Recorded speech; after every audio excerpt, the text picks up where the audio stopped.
I'm delighted to be here with Adena Friedman. We are at the Milken Conference. The theme is building meaningful lives. As you can hear, the noise is everywhere, but we are going to prevail over Yes, the we are. noise.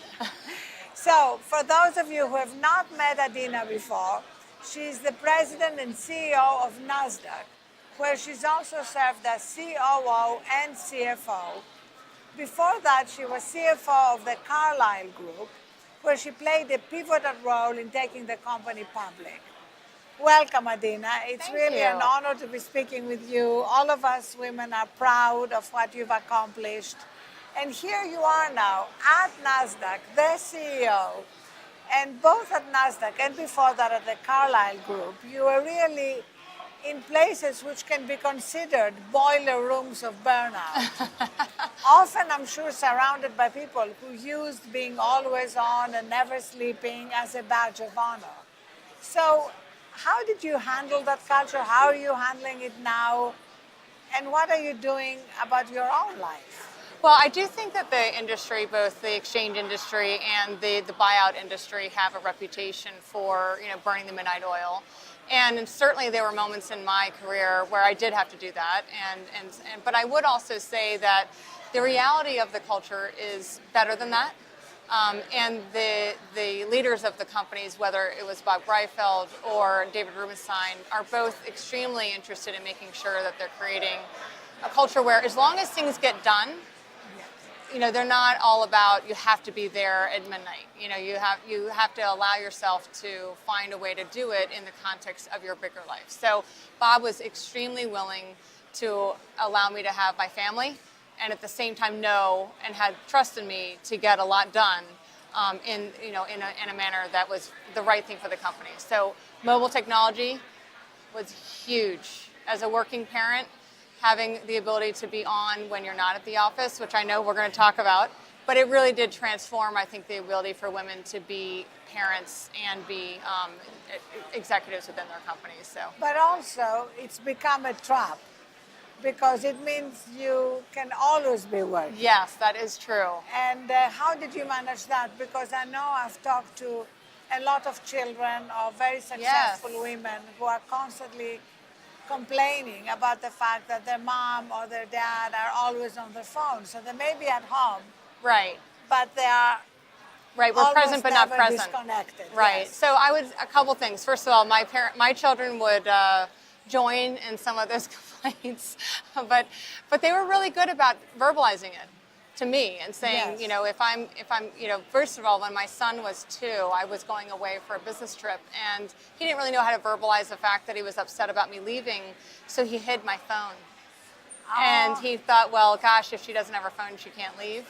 So that was an interesting first moment of me realizing how attached I was to my phone.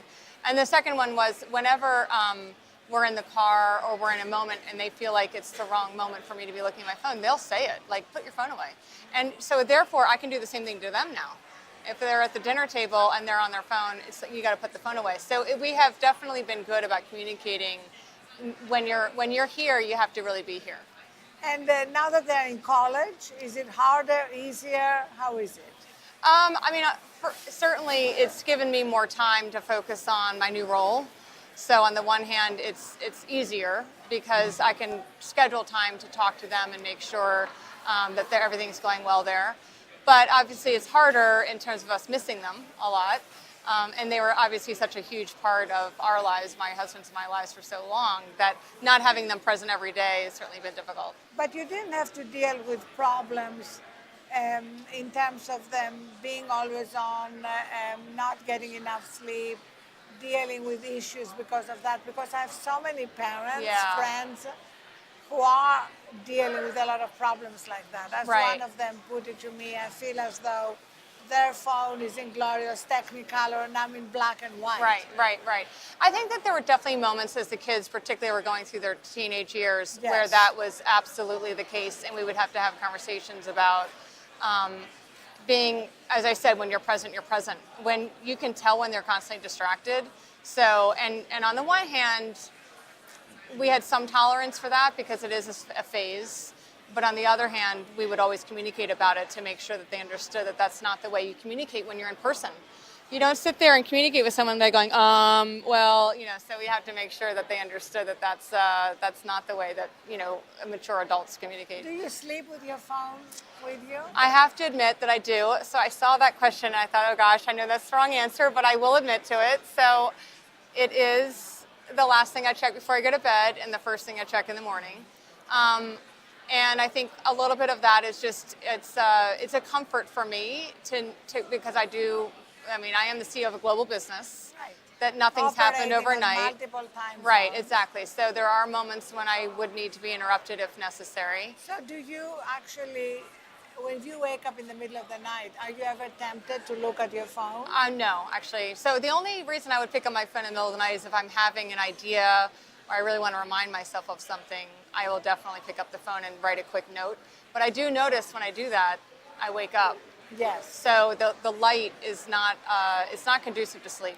So I try very hard not to do that, unless I really have a good idea. So have you considered a pen and paper? I know. That would be the right thing to do. I do think I need to have a pad and paper on my bed. And also, a couple of other things I've done. I have a dumb phone that only has a number. Oh, okay. Instead of having my smartphone with all my data, so you can give it to a couple of people. So if they need to reach me, they can call me. If there's something urgent, they can call you. You can give it to your kids if you want. But I find, and the data shows that if you can have even like a 5-minute interval before you turn off the light, between turning off the light and checking phones, and a 5-minute interval in the morning, it kind of makes it possible to set your intention for the day and not to be constantly at the mercy of incoming. Yeah, you're absolutely right about that. I realize that in a way that I'm in the trap, but it's almost like a comfort. So Yeah, I think this is not about judging ourselves or each other. It's just about realizing that we now have new data, and you're in a data-driven business. So that's what I find fascinating. We have so much data from neuroscience, from psychology, from a lot of behavior management about how much more effective and productive we are when we are not always connected. Yeah, I would agree. So the way I deal with that is with exercise. So it's really, really, really important for me to be able to get exercise. I don't do it every day, but I would say 5 days a week, between 4 and 5 days a week.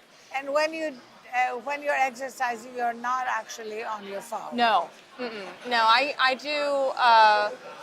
Usually, I do a class, so I have to put the phone away.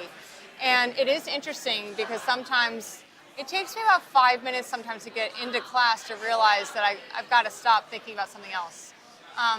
But Taekwondo is one of my exercises, and the minute I walk into that class, I have to think only about Taekwondo because it requires an enormous amount of concentration. But you're being humble. You're actually a black belt. I am, yes. Which is amazing. I've enjoyed going through that process. When it did was you quite start? the journey. 9 years ago. And I did it because of the kids. So the kids were taking Taekwondo, and at some point they got old enough to take the adult class, which really is kind of teenagers and up. And I thought, well, why am I watching them? Why don't I start doing it with them? And so my husband and I he started before I did, and we have 3 black belts in the family now. That is amazing. Yeah. But because Taekwondo teaches you a lot about life too. Absolutely. Tell us about it. Yeah, what I would have to say, Taekwondo is the great, I learned humility with Taekwondo. Because first of all, when you go into the class, you're all wearing the same uniform. So you take off everything else that's in part of your life and you become one of many. The second thing is it is a class with teenagers and adults, but we're all treated the same. So whether you're 14 or you're 40, the instructor teaches you the same and treats you the same and teaches you all the same lessons. Whether you're a student or the CEO of Nasdaq. It doesn't matter. It doesn't matter. It doesn't matter. And the other thing is that the lessons that he teaches as teenagers are still incredibly relevant to adults. You just don't realize it. But owning your own success and owning your own failure, and you're not doing Taekwondo for someone else, you're doing it for yourself. So you put as much effort into it as you want. And he's all about that and kind of saying, you're here because you want to be here, not because you're here to please me. So don't try your hardest for me. try your hardest for yourself. That's a great lesson for business as much as it is for a teenager who's trying to figure out it themselves, right? That's fantastic. And now that you are in this amazing position and have the opportunity to affect how your employees work and what are the ground rules around technology, around responding to texts and emails, have you looked at that arena? Yeah, I mean, I think that it's definitely it's an interesting time for us to understand how to work with the technology to make it so that we're a very effective and productive workplace, but at the same time, we don't use, as you said, you got to use it in a productive way and don't make people kind of slaves to technology too. Especially given that you are operating across multiple time zones. That's right, exactly. So I am a big believer in giving people time with their families and times to unplug and respecting vacation and respecting hours with your family in the evening and making sure that, and I do worry, frankly, about some of our employees that are in locations that are in different time zones where they're having to get back on the phone at 10 o'clock at night, and then how do they get themselves to unplug and go to bed? So it is something you really have to think about when you're dealing with an international workforce, being respectful of that and giving people time with their families.